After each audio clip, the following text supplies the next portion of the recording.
Itu boleh bagi dia, tak ada masalah. Nah, dan kemudian 5 riyal. Kalau 2 lain 10 riyal. Lebih pada 2, 3 sekaligus. Dia kalau 1 lain cabut, kena lah 5 riyal.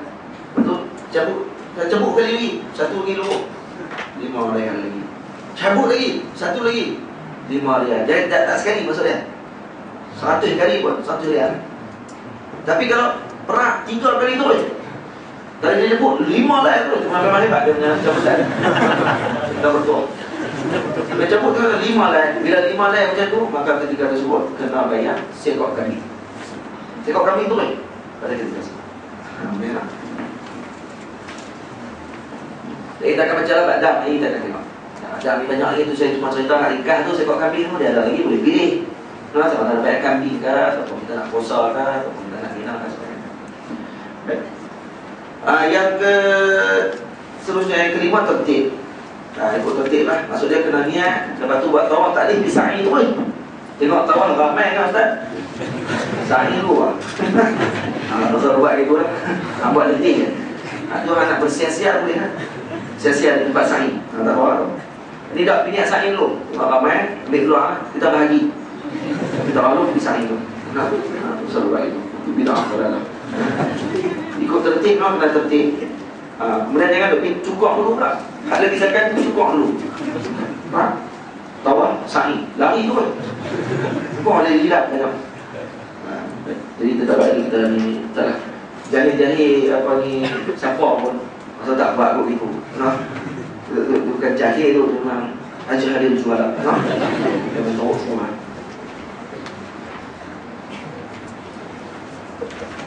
Sebab tu nak buat umrah ni wajib bagi kita kena ada ilmu. Tak boleh tak ada ilmu buat umrah. Ada baru ni kita pergi evakuasi, kita dengar ramai nak buat umrah. Tapi tak ada ilmu. Habang umrah ada ilmu tak ada masalah, silakan. Ni kadang-kadang dia asal kat engkau kan, beli ihram. Pergi beli ihram. Lepas tu terus pergi buat umrah. Haram tak nak mengaji pun sebelum. Tengok orang. Kalau ada tawah dia pun tawah. Bahasa ni sa'i. Dan baca kitab Zat, tu pun baca sendiri. Dia dah untuk guru, dia dah nak beli. Beli buku tu, buku doa di sekeliling tawaf. Dia kata ikut ni ikut. Dia mesti ikut turutan. Sama doa ni mesti doa di tawaf dulu. Lepas tu sa'i ni ikut pergi sa'i pula.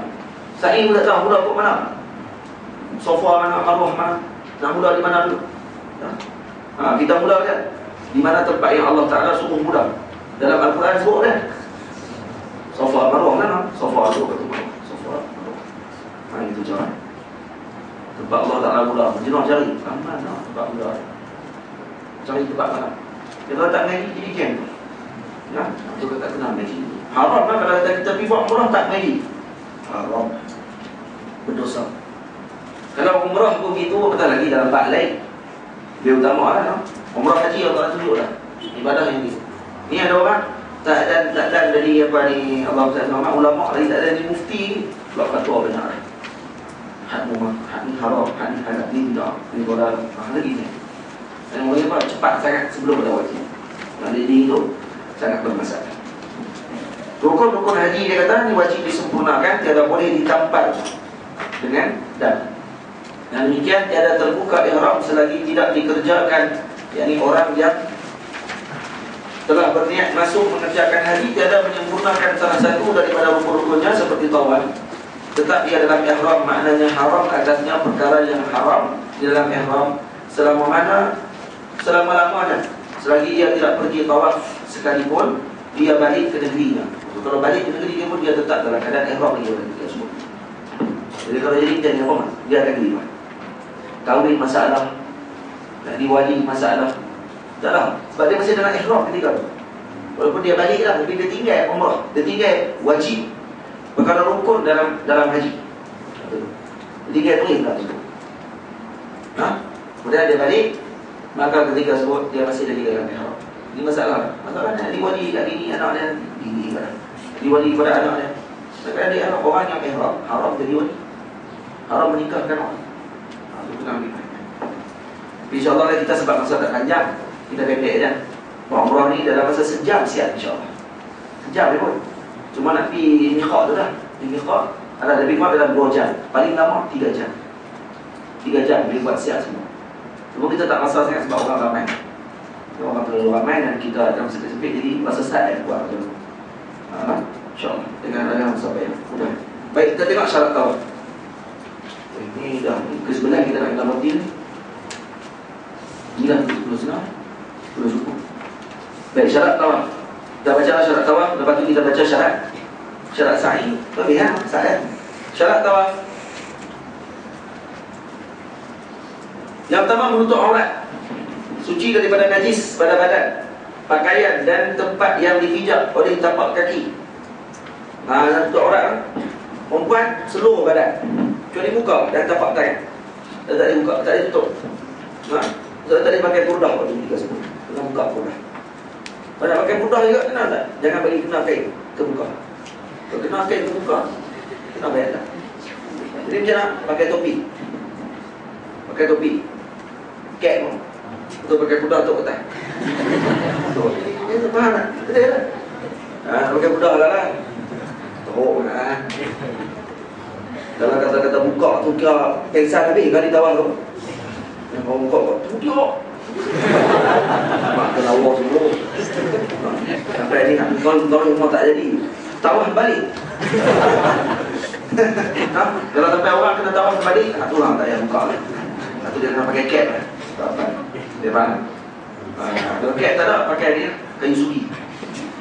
Tak macam lawa saya bawa buku ini. Pakaian dan tempat yang dipijak tu mesti juga suci, no? Tak boleh, kena tengok je. Sebab kadang-kadang darah haid meleleh. Ada orang yang dia tak sedar kata darah haid dia meleleh keluar pada ketika sebut. Dan kita jalan terpijak atau darah haid ketika tadi. Kalau terpijak waktu tu terbatal tawaf kita. Yang sebenarnya tak batal, basuh badan, basuh kaki dan mula balik tawaf tempat yang kita batal tadi. Sebab kita dah kena najis. Baik. Bagi lelaki, sunat bagi dia untuk dia nanti kita akan tengok di dalam dia. Baik. Dan kemudian jika seseorang tawaf terbuka sedikit daripada auratnya atau berhadas atau ada najis badannya yang tiada dimaafkan, sengaja atau terlupa, nescaya tiadalah sah tawafnya. Dia yang tawaf terkentut. Yang dah buat malu lah, keluar lah. Keluar. Orang tak tahu lah. Sebab kita ada ramai-ramai lah. Dan memang bom macam-macam. Orang tak akan bom kita. Bukan nak suruh kentut, tak lah. Sebab nak ambil mayang payah lah. Nak luar jauh. Jaga lah. Kalau kata tak boleh jaga, macam mana? Kentut ni bukan boleh di kawan-kawan. Kerana sebenarnya dia terlalu zauq ketika sebut. Rumai ingat Allah pun kentut. Maka demikian buat perempuan yang merdeka jika terbuka sedikit daripada kakinya atau kepalanya, walau sehelai rambut sekalipun, nescaya tiada sah tawaf. Kalau selai rambut keluar sekali, sah tawaf. Sebab jika terbuka kan. Di mana? Jadi ni kalau perempuan merdeka ni, ada beza perempuan merdeka dengan perempuan yang hamba. Dan malah tak ada hamba dah. Tak kena pilih aku dia hamba lah. Bahawa khilaf tak hamba, saya hamba Allah. Memang lah hamba Allah. Jadi apa ni, maksudnya jangan Allah selamat jaga kaki dia. Sebab dalam mazhab Syafi'i, kaki termasuk aurat bagi perempuan. Bukan tapak kaki lah, kaki dia semua. Bagi mazhab Abu Hanifah, kaki tidak termasuk aurat. Juga tangan pun sampai sini tidak aurat. Tidak aurat dalam mazhab Abu Hanifah. Utamakan mazhab Abu Hanifah. Jadi kalau terselak sampai sini pun tidak dijawab melihat aurat. Nampak kawan. Jadi kalau perempuan mazhab Syafi'i, kita mazhab Syafi'i. Jadi kita kalau kita tengah tahu tarik. Kalau cepat-cepat. Sebab kalau kita ikut pandangan ulama, sebahagian mengatakan kalau orang tarik pun, kalau cepat-cepat kita ni dimaafkan. Bahkan kata gitu, sebahagian kata tak, orang tarik tak boleh. Yang penting bukan orang tarik. Kalau angin tolak lah, selak kain-kain, nampak peti, maka dia cepat-cepat tutup. Maka ketika tadi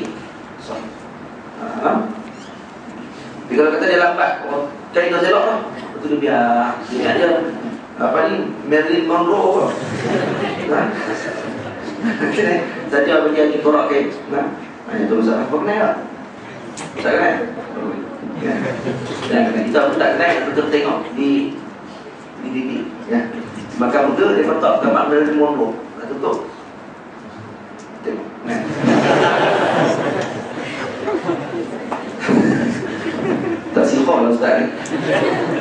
Tertengok saya tadi ya. Sekali ya, makan ular wa'alai kata. Sama, dapat pahala. Sama rezeki. Tapi kan nampak pun, dia telah pakai nombor belakang. Nombor depan ni dia tutup. Dia tak nampak lah. Kalau betul kita tengok belakang pula, nampak lah. Dalam rambut itu aurat perempuan yang wajib ditutup bagaimana dalam sembahyang. Macam tawaf ni macam sembahyang lah, no? Jadi kena jaga. Jadi aurat laki-laki dan jariah, tempat yang antara pusat dan lutut, ini auratnya. Manakala perempuan yang merdeka, seluruh badannya melainkan muka dan dua tapak tangan hingga pergelangan, pergelangan tangan. Setengah daripada kesulitan yang banyak mengenai rata-rata pada orang ramai di dalam tawaf itu masalah tersentuh kulit laki-laki dengan kulit-kulit perempuan. Kulit-kulit dengan kulit perempuan. Dari itu sebagai orang laki-laki jangan menghimpit perempuan. Saya kata dengan upi gatal mengintis. Saya bertambah, no? Dan pihak orang perempuan jangan menghimpit laki-laki. Masing-masing menjaga diri. Pakat-pakat jaga lah. Ada himpit sangat, kita takut terpijak kaki, takut sakit kita, macam-macam. Sebab kadang-kadang perempuan kita pakai cokit, tak ada masalah. Yang bukan perempuan daripada Malaysia, contohnya daripada Pakistan, dia tak pakai cokit. Kita berjalan tu dengan kaki buka sebab masalah nanti. Ini yang kita pula lebih Astagfirullah ya ukhti, nanti fa'anti bidah wala la fitnah. Jadi dia kata orang kenapa tak pakai cokit, dia usyarahkan dia Allah. Tengok palu. Mazhab masing-masing lah. Dia mazhab Abu Hanifah, kita mazhab dia. Sebenarnya semuanya rahmat. Masing-masing menjaga diri supaya tidak tersentuh kulit antara kedua. Jika tersentuh kulit antara kedua pihak, menurut qaul yang asah di sisi mazhab Syafi'i batal wudu. Qaul yang paling asah. Yang asah ni lawannya mukhaliful asah. Dalam mazhab Syafi'i. Kalau asah ni qaul di kalangan ashabi wujud yang paling kuat. Di antara dalil-dalil yang kuat, lawannya kuat juga. Yang paling kuat di antara yang kuat tadi ni itu di banding asah. Dia ada dua pandangan, satu pandangan kuat, satu pandangan agak paling kuat, yang ni kuat. Jadi kuat lawan kuat, yang paling kuat dia asah. Yang kuat juga tapi tidak boleh lawan yang paling kuat tadi dibanding muqabilul asah. Jadi pandangan yang paling asah adalah batal wudu kedua.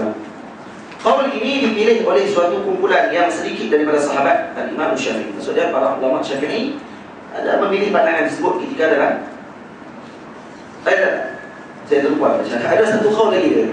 Ada satu qaul lagi dalam mazhab Syafi'i juga mengatakan tiada batal wudu keduanya kalau tersentuh. Disentuh betul kita sebut tidak batal wudu. Pandangan ini dipilih oleh sebahagian daripada mazhab Imam Syafi'i. Bagi mengelakkan daripada kesukaran, elok taklid pula kaum ini, dia kata kaum ini, atau bertaklid kepada mazhab Hanafi yang mengatakan tiada batal wudu bila tersentuh kulit antara keduanya. Itu dah pada nak. Kepada kita macam mana sekarang yang terbaik? Yang terbaik kita mengambil wudu yang sunat dan wajib dalam mazhab Syafi'i. Buat semua sekali. Jadi kena buka kitab fiqh tambah berkenaan dengan wudu. Wudu dalam mazhab Syafi'i yang wajib kan buka wajib. Tangan pas tu wajib, kepala. Kita dalam mazhab Syafi'i sekurang-kurangnya sehelai rambut. Sehelai lah, kan perempuan 3 helai. Sekurang-kurangnya sehelai rambut. Sehelai benar. Yang ketiga, lepas tu kemudian basuh kaki. Selesai. Dengar, sunnah semua sekali. Tapi kalau ikut dalam sunnah dalam mazhab Syafi'i itu yang wajib. Yang sunnah bila basuh muka dan lutut. Tonyok wajib dalam mazhab Maliki. Mazhab Maliki wajib tonyok. Jadi tonyok sikit. Tangan pun tonyok juga. Kita agak dalam diberi tonyok. Jadi basuh tangan pun tonyok. Dengan yang ihram lagi betul tu. Yang ihram lagi tercakup bulu-bulu tu kena bayar. Ini waktu buat ihram, waktu di tanah air tu. Kalau kita nak buat lah. Jadi sebelum niat ihram tu kita berwuduk dulu, wuduk dengan cara begini. Kemudian sapu kepala seluruh kepala. Seluruh kepala wajib dalam mazhab Abu Hanifah dan wajib dalam mazhab Maliki. Wajib. Dia rukun. Jadi kita kalau kita nak ikut buat macam tu. Itu sunnah dalam mazhab Syafi'i. Sunnah. Jadi kita buat yang sunnah. Sapu seluruh kepala. Telinga wajib dalam mazhab mazhab Imam Ahmad bin Hanbal. Kalau Imam Ahmad bin Hanbal mengatakan telinga termasuk dalam muka. Maka kalau basuh muka wajib kena telinga sekali. Jadi meraihkan tersebut kita sapu telinga pula. Basuh telinga. Jadi mazhab Imam Ahmad pun dah masuk sekali. Kaki pun masuk. Tonyok kaki sekali. Jadi ketika tersebut maka kita telah mendapat keseluruhan mazhab. Bagi dengan tadi kalau tersentuh, disentuh, menyentuh, tersentuh, jadi tidak membatalkan wudu. Sebab dalam mazhab Abu Hanifah, mazhab Maliki, kalau tersentuh, kalau kita menyentuh batal wudu. Kalau disentuh tidak batal wudu. Itu bincang mazhab Maliki. Mazhab Abu Hanifah lebih luas. Menyentuh, disentuh, tersentuh, sengaja menyentuh, tidak membatalkan wudu. Yang batal dia bersetubuh saja. Kalau bersetubuh baru batal wudu. Aula mastubuh nisa, maksudnya bersetubuh. Faham? Baik. Satu lagi dia kata kesukaran yang menusahkan orang ramai, iaitu tahi burung merpati banyak bertepek-tepek. Tepek-tepek di tempat kawah. Jadi banyak semua tek burung, banyak tek burung pati. Yang burung pati dia terberak dekat tempat kawah. Dekat atas Kaabah dia tak berak. Sebab dia tak ada gaduh atas Kaabah. Dia macam ada magnet atas Kaabah. Burung tak ada gaduh atas Kaabah. Dia lalu ke tepi. Ini dibagi umum berluar ni, dibagi umum berluar. Kalau dia tak boleh dia. Kenapa? Dulu dikatakan di Masjid Al-Azhar pun begitu lah. Masjid Al-Azhar. Cerita kalau Syekh Ahmad Mampu ada satu rahsia di Masjid Al-Azhar Syarif. Dulu ni burung tak pernah berak dalam Masjid Al-Azhar. Dari burung pernah berak kan? Masjid Al-Azhar. Berak berapa? Kadang-kadang tersujud dia tengok burung. Jadi burung kering. Jadi dulu ni kata Syekh, waktu itu dulu, tidak ada langsung burung yang berak mana berak. Dia lalu tapi tak berak. Bahagian kata burung tak singgah lalu berak. Tak singgah di Masjid Al-Azhar. Kenapa? Karena katanya dulu ni ada satu sunduk dan satu kotak di dalam atas menara Masjid Al-Azhar. Kotak tersebut diletakkan oleh para ulama, dan ulama-ulama pesan bahawa jangan buka kotak. Kotak tu jangan buka. Tapi lepas beberapa waktu itu, lepas tu ada orang kata tangan pergi buka kotak. Nak tengok apa yang ada dalam kotak. Ulama kata jangan buka. Dibuka juga. Bila seorang orang bila dilarang, dia dapat. Bila buka dia kotak tu, burung terus main berak. Terus main berak, lepas tu tak ada burung berak dah. Dia kata, bila buka tak ada apa dalam kotak tu. Tak ada apa, kosong. Ada apa yang ada dalam kotak tu yang menyebabkan burung tidak bersinggah. Wallah, ini rahsia yang tak letakkan. Orang dulu tak ada, jadi magnet tu. Dia jadi macam ada satu lingkaran di seluruh Masjid Azhar. Menyebabkan burung kalau lalu tapi dia betul pula. Tak ada apa-apa tak boleh lalu, ikut dia. Kalau lalu jadi macam balik. Baik. Terus dia kata apa ni? Kalau tek burung ni, qaul yang terpilih daripada sahabat Syafi'i, ini mazhab imam ulama dan mazhab Syafi'i berpendapat dimaafkan jika terkena pada tapak kaki. Berkata Imam Nawawi sayugianya. Maaf itu pada yang susah hendak menjaganya, tak dapat dielak kena juga. Dia bagi umum luar. Bagaimana dimaafkan darah kutu, pijat dan lain-lain. Macam darah kutu dimaafkanlah sebab tak nak elak. Dan juga pijat dan sebagainya. Sama juga dimaafkan memijak tanah di jalan-jalan yang diketahui dengan yakin memang ada kena najis. Kerana tiap-tiap perkara apabila sudah terlalu sempit berbalik jadi lapang. Idza dhaqa al-amru idza dhaqa tasa' dalam istilah. Itu terjemah balik Syekh. Al-amru idza dhaqa, satu perkara bila sempit tasa' akan diluaskan.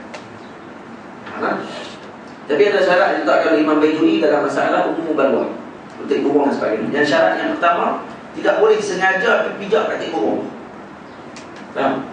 Jangan pergi sengaja nampak tik burung itu sini tak ada tik burung, pergi pijak tik burung. Oh ni umum balwa. Itu tak ada kerja orang pergi. Cari kat tempat yang tak ada tik burung. Tapi kalau terpijak tu dah. Yang kedua, jangan tik burung tu basah. Jangan tik burung tu basah. Tik burung basah tu tidak dimaafkan. Dia tik burung mesti kering. Kalau basah kena dibasuh. Sebab dia basah dengan kering ni dia akan jadi.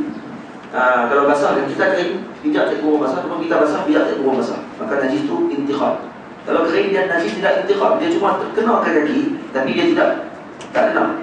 Kena ya, cuma tak lekat. Itu sebab itu dimaafkan lagi yang apa ni kering. Baik. Tawaf yang kedua syarat dia mesti dalam masjid. Jangan tawaf keluar pula. Dan juga janganlah bertawaf di keliling kedai-kedai di sana. Main juga yang suka bertawaf di kedai-kedai.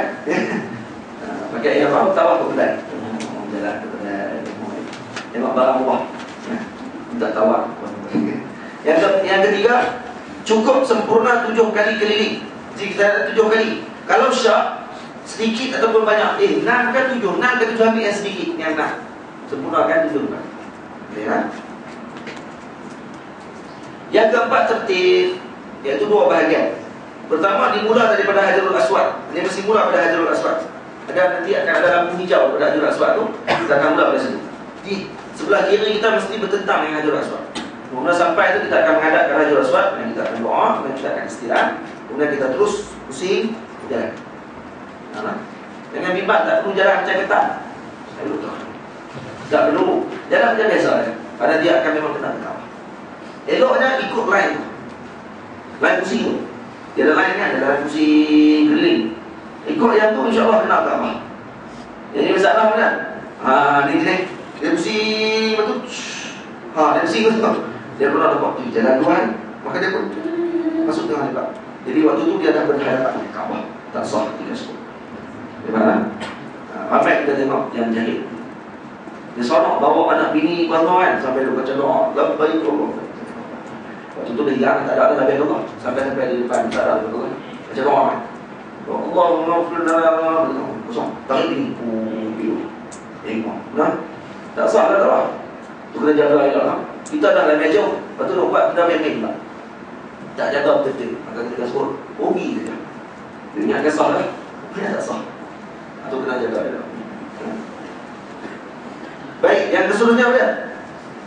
Caranya hendaklah seorang itu menghadap Baitullah, berdiri sekira-kira, bertentang bahu kanannya dengan Hajarul Aswad itu, dan badannya lepas ke sebelah rukun Yamani. Kemudian ia berniat tawaf. Setelah itu berjalan sambil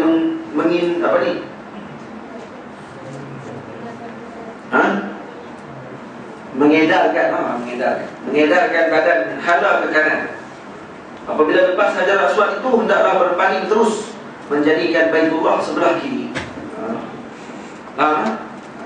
Kedua, menjadikan tawafnya itu mengirikan Baitullah dari mana?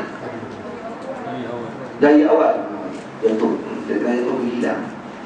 Dari awal menjadikan tawafnya itu mengirikan Baitullah. Maksudnya Baitullah di belah kiri lah. Jangan berlawan ikut arah jam lah. Arah jam tadi Baitullah jadi belah kanan kita. Sonok tengok orang pakai pusing ikut ni, kita nak pusing ikut ni. Awak akan pusing ikut ni. Tahu ni. Saja lawan. Boleh tengok nak dalam apa. Oh ya, comel. Bodoh. Betul termasuk di kalangan orang lain bodoh. Dan yang buat bodoh lah. Dan kalau kita dah pusing tu, kita dah habis tak? Kita pusing nak cari yang Zamzam ke, nak jumpa kawan kat mana, itu tak ada masalah. Sebab dah habis tawaf. Kalau dalam tawaf lagi dia tak pusing pun. Dan sebaliknya, kita di waktu jalan Kaabah tu, kita duduk kat Kaabah waktu tu dalam keadaan kita duduk di tengah pusat dunia. Dan kalau kata kita lawan lari balapan, kita lari ikut arah jam, lawan arah jam. Lawan jam, lawan atlet kan. Mana boleh lari ikut arah jam. Lawan lari ikut arah jam, pengsan pun tak ada lari. Kalau kita lari 200 meter, tak ada konak lah. Betulnya ada konak ni, tak ada konak, jatuh sendiri. Pengsan. Kenapa otak tak boleh nak tanggung? Dia jadi berat. Try tengok. Try lari padang, lari ikut arah jam. Boleh. Try. Tak sampai 2 round lah. 1 round pun dah tak lah. Jadi pening. Itu kata, ini antara hikmah kita lari ikut. Dan kemudian hati kita akan dekat dengan Kaabah tersebut. Dan bila hati dekat dengan sudah tarikan tersebut, dia akan lebih tenang. InsyaAllah. Cubalah. Baik. Mana tu? Jika seorang sedang tawaf, tiba-tiba dirumpuh orang hingga terpaling badannya, kenalah ia mundur balik sedikit sekadar had yang diyakinkan. Demikian juga jika memujuk Hajarul Aswad dan istilam menyapu rukun Yamani. Ketika rukun Yamani dia hidup sapu rukun Yamani, maka ketika tersebut dia mungkin dah berpaling, maka dia kena mula balik ketika tersebut dengan ke arah kiri ni, kena menghadap ke arah kiblat balik, barulah dia pusing balik. Jangan terus duduk pergi cium Hajarul Yamani, lepas tu duduk pergi miring pula. Ni duduk pergi menyandak ke bawah sebab nak pergi cium Hajarul Aswad. Rukun Yamani di sini, Hajarul Aswad di sini. Dia pergi cium rukun Yamani, kemudian dia pergi menyandak ke bawah. Lihat, Spiderman ke apa? Tak boleh, waktu tu tak sah. Dia kena ulang balik mula daripada tempat yang dia mula jadi Spiderman. Yang kelima, keadaan tawaf itu semua anggotanya terkeluar daripada Baitullah. Jangan duduk dalam Baitullah. Ada orang tawaf dalam Baitullah kan? Tak boleh, tak sah lagi tawaf. Pergi masuk Baitullah, tahu memanglah cepat. Fi muntasah. Dia kena di luar pada Baitullah. Maksudnya tak boleh di atas Syazarwan. Atas Syazarwan. Syazarwan mana? Kaki Kaabah. Yang dibuat nampak macam dengan apa ni? Perak kan. Dan perak tu dibuat daripada besi. Besi yang cantik kan. Pada bawah tu kan ada nampak. Bawah tu dia ada macam kaki dia. Kaki dia jangan pijak pada kaki tu lah. Kalau boleh dekat tu, kita pijak. Dia lah dia masuk dalam Kaabah. Kalau tangan kita masuk dalam tu, bukan Kaabah, maka tangan kita telah masuk ke dalam kawasan Kaabah. Di bawah tu Syazarwan, kita dah masuk dalam Kaabah tu. Baik, dia kata apa ni? Dia kata Syazarwan itu tembok yang dijadikan bingkai di kaki bangunan Baitullah. Tingginya lebih kurang 2/3 hasta. Kata ulama, Syazarwan itu suatu juzuk daripada Baitullah dan dikurangkan oleh Quraisy masa membina Baitullah itu. Mungkin pada masa yang akhir ini sudah dipindah oleh Raja Saudi. Jadi yang kena niat tawaf. Niat tawaf, jika tawaf itu tawaf sunnah, bukan tawaf haji atau umrah. Adapun tawaf haji atau umrah, tiada wajib niat kerana ia sebahagian daripada ibadah haji, sudah termasuk dalam niat haji atau umrah. Kalau yang ni tak perlu niat lah, badan termasuk lah. Tapi kalau kita tahu sunat, kena niat lah. Yang ketujuh, jangan berubah niat kepada yang lain. Seperti tengah-tengah tawaf teringat hendak mengejar kawan, jadi perjalanannya mengejar itu bukan tawaf. Tengah tawaf tiba-tiba nampak kawan kita, nak ligat. Orang ligat, itu ligat. Maka ketika ligat tu, tempoh ligat tu semua bukan tawaf. Maka kena patah balik ke tempat mula kita tawaf. Nak pergi kejap kawan, nampak budak kecil, comel kan? Cucu-cucu memang pula. Maksudnya ketika tempoh comel tu, maka kita sebut jangan lupa.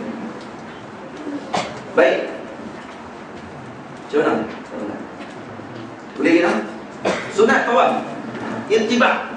Ittibak ni berapa? Menunjukkan ni bahu bagi lelaki. Buat macam mana? Elok nak mula tawaf tu, masukkan sebelah kiri, masukkan bawah kanan ni, bawah kejap kanan, pergi ke belah kiri. Sebelum tu kita tutup dulu dah. Kita ihram dua kain. Kain ridak dengan kain izar. Izar bawah, ridak di atas. Maka kita pun tutup dulu. Tak perlu iktibak daripada mula. Ramai juga. Dia tengok, daripada Madinah iktibak lah. Nak tunjuk body dia. Dia kan body dia.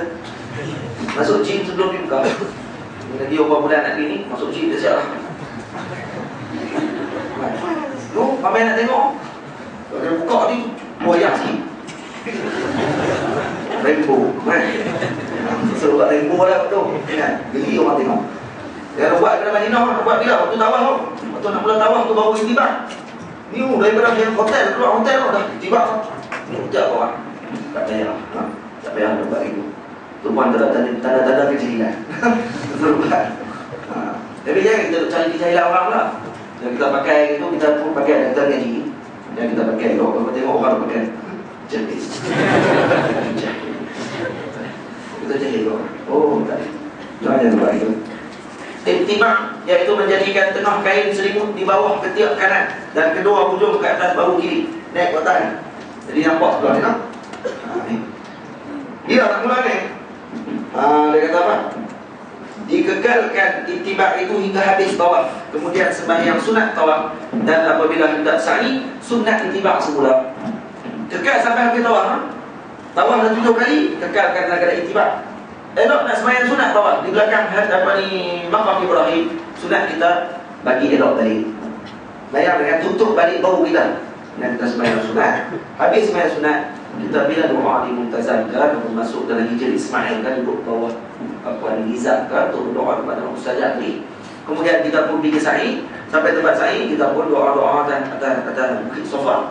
Masa nak turun tu, ittibak balik. Ittibak balik, sunat ittibak. Ada orang yang tengok, ada orang yang tengok Arab. Oh, yang tengok bagus. Tak sunat dia tengok. Kita buat senpai orang. Ada tak orang Melayu, orang bila Arab yang tengok dia, turun. Oh, juga tak mahu. Macam Arab tu kira alim semua orang. Harap ikut Arab. Jangan kisah paksa orang untuk ikut kamu. Itu dalil kejahilan. Dalil jahil dia, kita paksa orang untuk ikut kita. Ada benda tu, khilaf. Kita ikut, nak suruh ikut kita. Hari ni kita sebut, tak perlu ikut. Ikut berat ilmu, bukan ikut Arab. Nabi tak suruh ikut Arab, Nabi suruh ikut ulama. Ikut yang ulama sebut ni. Ramal apa dia? Bila cari anak. Ini sunnah juga ketika tawaf. Iaitu berjalan. Maksud sunnah ada kalau tak itibak, sah tak? Tawaf ada? Sah. Cuma kalau dia buat itibak, tak nak halal. Apa hikmah itibak ni? Nak tunjuk kekuatan umat Islam. Lepas tu Nabi suruh itibak. Bila tengok body ni, orang nak kira orang perempuan tak ada itibak. Perempuan pun nak itibak juga. Ramai nak itibak belakang dia. Dia itibak, kita itibak. Tak tengok tu. Dengan ada itibak, tu tak payah. Lelaki disunahkan. Karena waktu Nabi SAW daripada Madinah sampai ke Makkah Al-Mukarramah, waktu tu orang Makkah kata, kan kuat perempuan ni, main menjom. Nabi dia dengar tu suruh Roman. 3 pusingan pertama Roman. Kemudian dia kata, dah ramai jauh Roman lagi. Dan Nabi lari anak. Nampak tak kehebatan. Dah Roman, tunjuk pula body, tak perlu. Oh, mana? Takut kami tu maksudnya. Itu antara hikmah kenapa disuruh itu. Sahabat dulu memang hebat semua. Pedang 900 kilo kan. Sedang Khalid Al-Walid pedang 900. Sedang Nabi SAW pedang 980 kilometer. 980 kilo kan. Pedang Nabi SAW 980 kilo. Pedang yang diwarisi daripada Nabi Allah Daud AS. Ketika peperangan Khaybar dapat balik perang. Pedang tadi Nabi Allah Daud sampai Nabi Sulaiman dapat pada Nabi SAW. Pedang tu berat ada 987 kilogram. Pedang saya Ja'far Tayyad 900 kilogram. 900 kilo. Tuan-tuan buat sempoi lah. Apa masuk dalam gym pun. Kalau masuk gym, masuk apa ni, gymnasium lah, bukan gym lain ni. Masuk gymnasium tu, tarik-tarik tu pun sakat 10 kilo 25 kilo pun dah. 50 kilo, oi. Bapak bau-bau ni, baru 50 kilo. Tu tarik, ni angkat sebelah ni 900 kilo. Macam nak badan dia. Macam mana dia punya body dia. Ini banyak. Lepas tu jangan buat sempoi lah. Jadi pedang-pedang Nabi ni, Nabi tak ada letak. Nabi letak lah, tak. Letak lah. Hebat. Untuk ibu. Dia hebat. Jangan letak pun balik. Tak balik. Lepas tu lepas. Pecah kepala ni, datang bawah. Tak berat tau. Syekh Al-Yusri kata dia masuk dalam masjid Sayyidina Husain untuk angkat pedang lagi. Dan masjid Sayyidina Husain ada pedang lagi. Dalam bilik tu. Bilik kecil kan, di makam Sayyidina Husain. Dia dah masuk, dia nak angkat dengan 2 tangan tu tak lah. Berat suruh pedang Nabi. Dia tak pun nak angkat 2 tangan, tak lah angkat. Sebab tu dah Tuhan. Itu pedang biasa, aku tak tengok pedang Nabi Daud lagi. Pedang Nabi angkat pedang Nabi Daud. Senang dia nak mampu. Lepas tu kita baca tu, nampak kata sahabat ni baiklah. Baik, Roman. Lari-lari anak ni bila 3 kali keliling. Yang pertama orang bukan sampai habis. Sampai habis Roman. Punya tu kuat kan. Nabi pun dekat 3 kali dia tunjuk. Nanti kalau lebih tak payah 3 kali je. Lepas tu jalan macam biasa. Bagi yang ketiga pula, bagi orang lelaki-lelaki sunat tawaf dekat dengan Baitullah. Maka jika berlawan antara dekat dengan Romal, jika dekat tak dapat Romal kerana sesak kan. Kalau sesak dia kata orang ramai, dan jika jauh dapat Romal, nescaya memelihara Romal itu lebih utama. Maksudnya yang dekat dengan Kaabah kan pun nak Romal. Elok ambil Romal. Romal lebih utama. Ini maksudnya ni fiqhul awlawiyat kan. Kita ingat fiqhul awlawiyat antara mesyuarat dengan ni pengajian mana lebih awal. Itu yang dibincang fiqhul awlawiyat. Bukan itu saja. Ini pun fiqhul awlawiyat je. Itu Syekh Fadli bincang dan kita pun banyak fiqhul awlawiyat tentang fiqh Islam. Cuma kita khususkan dalam masalah-masalah tertentu. Dalam masalah.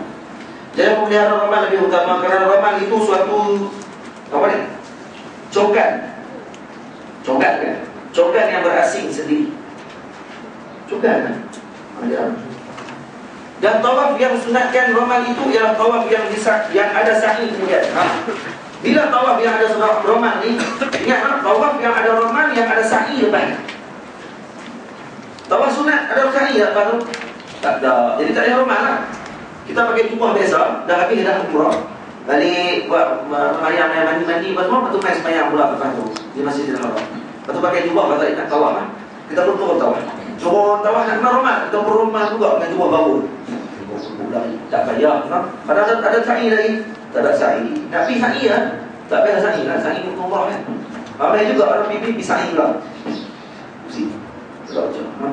Tapi boleh lah, tak ada masalah. Sebab sa'i pun tempat yang barokah, tempat duduk orang mustajab. Sesuatu nak jalan, tak ada masalah. Istilah. Maksudnya istilah. Nah, dia kata sini jadi itu tidak ada sunnah Raman, tawaf wada' dan tawaf sunat hari-hari. Tawaf sunat, tawaf wada' tidak ada Raman. Jarang jenis. Yang keempat istilah, yakni meraup Hajarul Aswad dengan tapak tangan istilah. Ni. Saya berlambat kan. Kemudian kucuk Hajarul Aswad itu dan letakkan dahi di atasnya. Jadi maksudnya kita angkat ataupun kita piluk dekat taruh, lepas tu kita cium tak. Ketiga, ketika sampai bertentang dengan rukun, ya, ini pancuran penjuru je dalam tiap-tiap kali keliling. Tiap kali lalu keliling, sunat kita istilah. Sunat kita istilah tu angkat tangan, kemudian kita pencuk. Dan jalan sampai rukun Yamani pun dia kata sini. Sunnah pula istilah rukun Yamani, tidak pucuk ketika bertentang dengan tiap-tiap kali keliling. Jadi sunnah kalau kata rukun Yamani tak payah pucuk. Sampai kat rukun Yamani kan? Kalau kat istilah, maksudnya mana tidak pucuk ni? Tak pucuk tangan dan juga tidak pucuk ke rukun Yamani, tak pucuk. Mengangkat tangan. Tapi kalau pucuk dia tak masalah apa. Pucuk. Cuma sunnahnya tidak pucuk. Kemudian kita pusing sampai di Hajarul Aswad tak? Maka kita angkat tangan pucuk. Dan itu dapat syafaat. Orang yang buat istilah itu, Hajarul Aswad akan jadi syafaat bagi dia di akhirat. Dia akan kenal orang yang istilah kepada dia. Dan dia kata apa? Sekiranya tidak dapat istilah dan mengucuk oleh sebab terlalu ramai orang, sunat isyarah dengan tangan sahaja dari jauh. Kemudian diucuk tapak tangan itu. Orang perempuan tidak sunat istilah dan mengucuk dikecualikan ketika sunyi tengah-tengah malam. Orang perempuan tak payah nak duduk pi bawah. Pi bawah orang ramai. Jadi kalau kata apa ni, doa kepada Allah Ta'ala. Doa moga Allah Ta'ala bagi itu kita ucuk dengan mudah. InsyaAllah Ta'ala bagi. Nah? Yang kelima, membaca zikir-zikir dan doa-doa yang dikhaskan dalam tawaf. Bagaimana sudah banyak buku-buku berkenaan dengan ini dicetak dan terbitkan merata-rata kedai buku. Itu pun saya cetak juga. Carikan buku. Nanti kita akan bagi ya. Biasa akan bagi buku tak kat tegak ni boleh baca. Tengok orang takut hilang. Tengok-tengok nampak tali tu ya. Buku tak tahu. Kalau orang sudah tali dia pernah baca. Mualah. Yang keenam, mualah berturut-turut